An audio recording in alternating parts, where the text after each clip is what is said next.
Hey everybody, it's Latoya Silman here, and it's been way too long since I've talked to you all. So my apologies. There really aren't no excuses, but here are the reasons.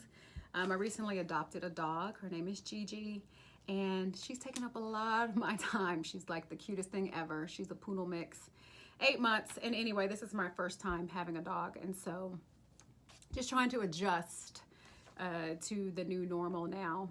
I know everybody hates that phrase, but it really is my new normal, having to take care of her. But she's been just really like a godsend in this pandemic to have her sweet little face greeting me every day, and just she's my little buddy now. So, anyways, I know I'm always talking about how to save money and how to do those things, but I spent money. I mean, I adopted her, but gosh, pets come with a lot of expenses. But I think it's worth it because of what you get in the long run. I mean, the love and the fact that you're rescuing this pet has really been helpful. But that is not why I wanted to talk to you today. So really quickly, I just got off the set, off the desk for the 3 o'clock newscast at my job, and I'm in between newscasts right now. So I want to talk to y'all because I wanted to just kind of check in with people.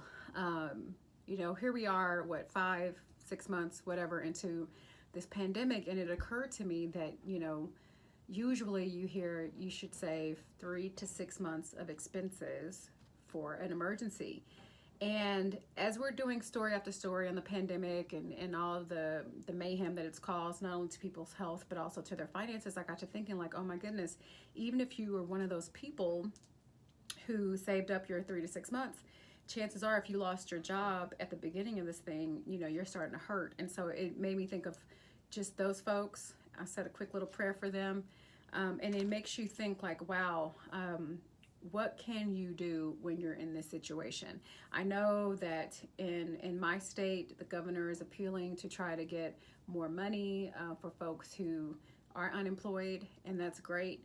But I really want to try to empower individuals to kind of be their own bank, be their own savings. And I know that's easier said than done. I know it is. But in times like this, you see why that is so imperative. Even if you were doing everything right. And of course, no one could have ever foreseen what was happening. I keep thinking about like 2020 and how on December 31st, I was like, 2020 is mine. And we all thought it was going to be this great thing. And no, 2020 has belonged to COVID, social unrest, everything horrible you can imagine. And so I get that. But I think that if you are in that position right now, I really hope that as you've been looking for more work, that you've had some luck with that you have been able to pick up odd jobs here and there. Maybe now you're working for some of the delivery services for groceries. I hear they were doing really well. Or maybe you've even picked up a new skill. This really is the time, you guys, if you're in that position, to start getting creative, to start trying to really, make $1 out of 15 cents and just hustling hard, legally, of course. I don't want people to mistake what I'm saying. But just do whatever you can, at-home business, temp jobs, whatever, because we just don't know.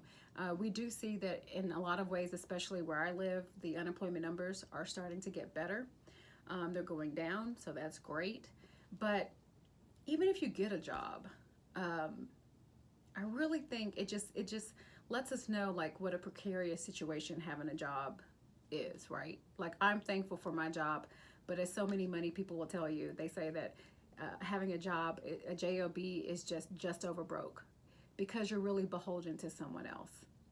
And I know everyone can't be an entrepreneur, and everyone, may not even have that type of mindset, but maybe it's a time for all of us to get it. Even if you love your career as I do, start being better stewards of your money. I know for me, even though I've been employed until Gigi, I was doing really well with saving, but it's just very sobering every time you see how we're still in the dark with this thing called COVID. The scientists are still trying to figure this new thing out. And so I just want to encourage you right now, if you're in that position, this too shall pass. I can't tell you when, I can't tell you how, but I know that it will.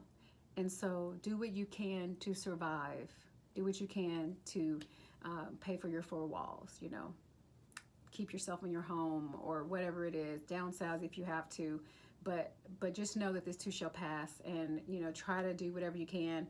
Lean on family, lean on friends, try to get other jobs, try to find other new skills, so forth and so on. If you're not in that position, you are lucky and you are blessed. And so what do you do with that? Well, you don't just say, well, I kept my job, so I'm gonna, you know, just go ham and go shopping because I'm bored because it's COVID. No, this is the time to buckle down. This is the time to budget. I love the Everyday Dollar app.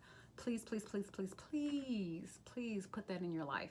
Some type of budgeting app. If it's not that, do something else. But you really need to know what's coming in, what's going out. This is not the time to be in the dark. And if you can, start saving today. Look for things to cut, all that excess, cut it out.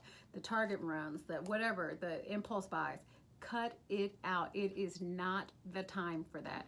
It is the time to still buckle down. I know we want to help the economy, we want to give, and I still think you should be giving if you can, but just be smart about it, right? Because you just don't know.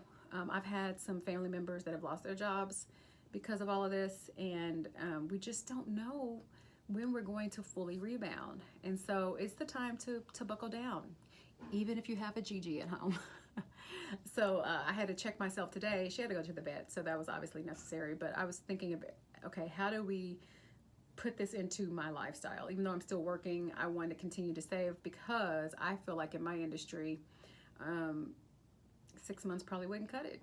It could take maybe up to a year for me to find another job. And I thank God that I still have a job, but you just don't know. You know, everyone is hurting, even the local news industry, because we make our money through advertising. And what do a lot of people cut when they're having hard times? A lot of businesses, they cut their advertising budget. So staying prayerful, but also trying to stay steadfast in what I was doing even before COVID, which is minding my money and making sure that that I'm not doing anything too crazy. And yeah, so that said, though, I do believe in, you know, doing things that, spending your money on things that matter, like your pet, or you know, if your kids need school supplies. Obviously, I'm not telling you just to forego everything. And if you need to get away, if you can afford that in your budget, by all means do, because self-care is important right now.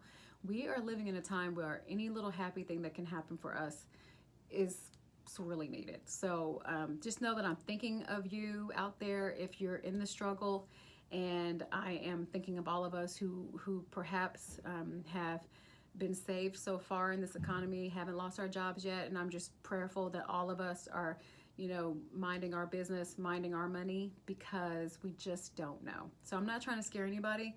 I really want you to be hopeful, but I really want you to be smart as well. So anyway, that's just all I had for you guys today. It's a little longer than normal, but I hope you guys have a great Tuesday. I know a lot of bad things are still happening in the world, as always, but just try to be steadfast and unmovable in the things that you're trying to accomplish for your life, and stay safe out there. All right?